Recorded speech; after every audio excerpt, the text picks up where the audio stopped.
Alright guys, I'm back finally with some new artwork. I know it's been almost 2 months now. Sorry for not posting as much. Been really busy with school and sports and stuff, but here we are doing some artwork of Ski Mask the Slump God. Going for a bit of a Halloween theme here. He's going to be in the moonlight with some pumpkins next to him, having a little bag of candy with him. So I really hope you guys enjoy it. I'll be, bumping in, giving some commentary as we go, just talking about my process.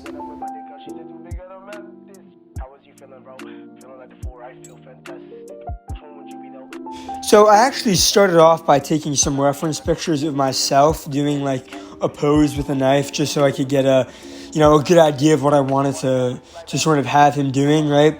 And this is the initial sketch I was coming up with, and I wasn't really loving it. I think you'll see coming up, his face looks so awkward, like from this frontal view. I was not a fan of it, so I end up switching the pose up, and I end up liking how it turns out a lot more. So here you'll see I'm clipping in some text. The final product doesn't have this, but I was just playing around in Photoshop with their 3D feature, and I thought it was really cool. I just wanted to see what it looked like. Again, didn't end up using it in the final drawing. I'm using it in the thumbnail for this video though, but I thought it turned out pretty cool. It just didn't really flow with the drawing itself too much.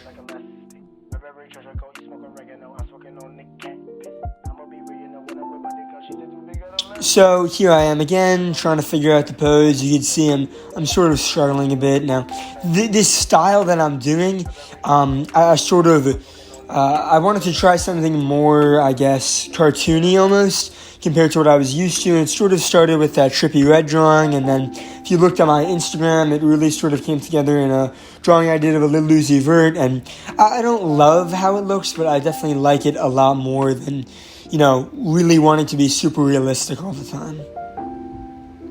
So here you see I'm sort of messing around with the pose again. I'm trying to figure out what his face is going to look like. I definitely think having a face at an angle for at least character design purposes, right, looks a lot better than just having it, front on.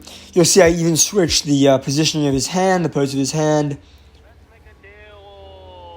And you'll see I decided not to go with the text. I just added like a little, speech box sort of popping up from him. Let's make a deal. Rumpelstiltskin, she wanna see my purple pickle up in the wind. Okay, so here I sort of finished up my rough sketch, and I lowered the opacity on that layer to be able to go back in and sort of tighten it up a bit, because when I'm going in with my outlines, I don't like the sketch to be super stiff, but at the same time, I definitely like having a good idea of where I'm going with the drawing and certainly what certain proportions are going to look like.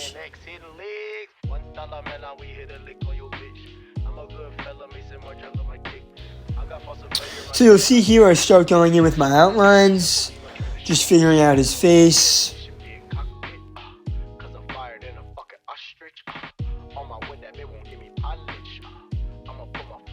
Now, I put him in a do-rag and a hat that he had on from, it must have been a recent photo shoot. He was posting about it on Instagram and stuff. He got a new chain. So, yeah, that's sort of the inspiration I had for at least his outfit. And besides that, of course, the Chucky outfit sort of. And that even came from, I know in a lot of his music videos, Chucky pops up, or at least in some of them from his earlier work with Lyrical Lemonade.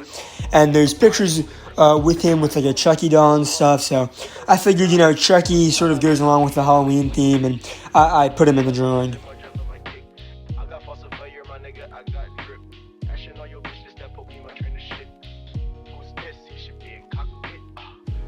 And I didn't draw meticulously the Chucky pattern. I just found one on the internet and used it.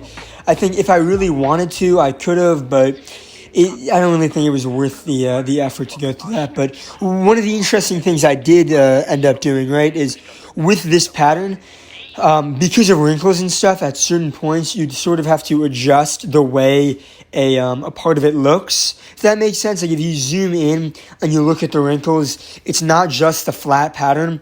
It sort of curves and bends, right? Same thing with the stripes. It's not just those flat stripes. There's sort of a curvature to it, so you get a better idea of the form. So I've really been trying to think about that more often when I'm drawing clothing and stuff. And here you see I'm adding in some sparkly effects on the on his chain, and Procreate, the program that I use, recently added some new effects, and I was playing around with those. I like how it turned out. They have I forget the name of it. I think it's chromatic something, but it definitely adds a very like glossy, shiny look to those to the texture of the chain.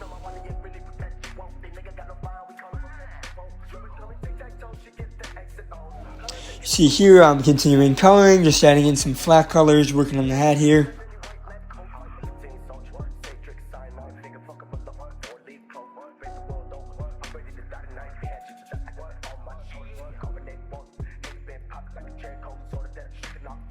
So now I start to get into the shading, and I think I talked about this in my previous videos, but I'm really just here at least trying to figure out the light source. And I know I'm going to have one from the upper right hand corner from the moon with sort of like a bluish tone, and then in the left hand corner I'll have more orange, warmer tones because of the light that the jack-o'-lanterns are emitting.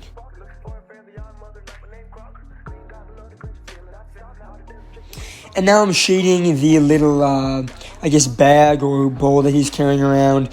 And I really tried to make that look like plastic because I didn't want the viewer sort of being confused with the texture of the pumpkins on the left and then the texture of the pumpkin in his hand. And I think I did a pretty good job making it look plasticky, or at least shiny. It definitely, I think, is, obviously different from the pumpkins on the left, which was what I was going for. So.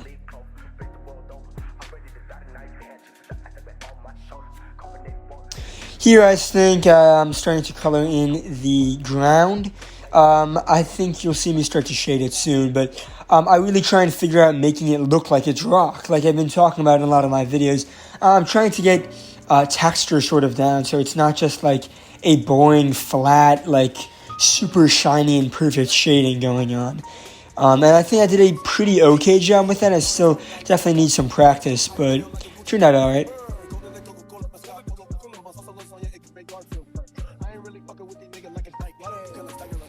Here I'm going back in on the background, adding in some little clouds, some little dark spots, light spots, adding in stars and stuff to really make it seem like he's in, the middle of the night.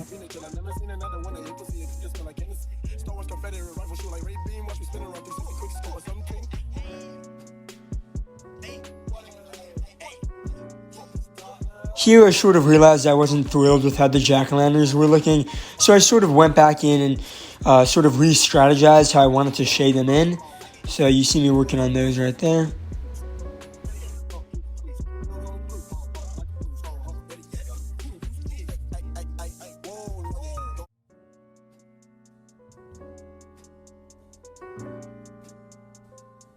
And now I'm just sort of going back and doing some finishing touches. I think you'll see me soon making some lighting adjustments, adding in my little watermark, sort of also darkening up certain areas just so you can get some more contrast. And now we're done. This is the final product. Here's a little zoom in. Well, I really hope you guys enjoyed this. I'm going to try and upload more often, and I intend to maybe even work on some tutorials for you guys.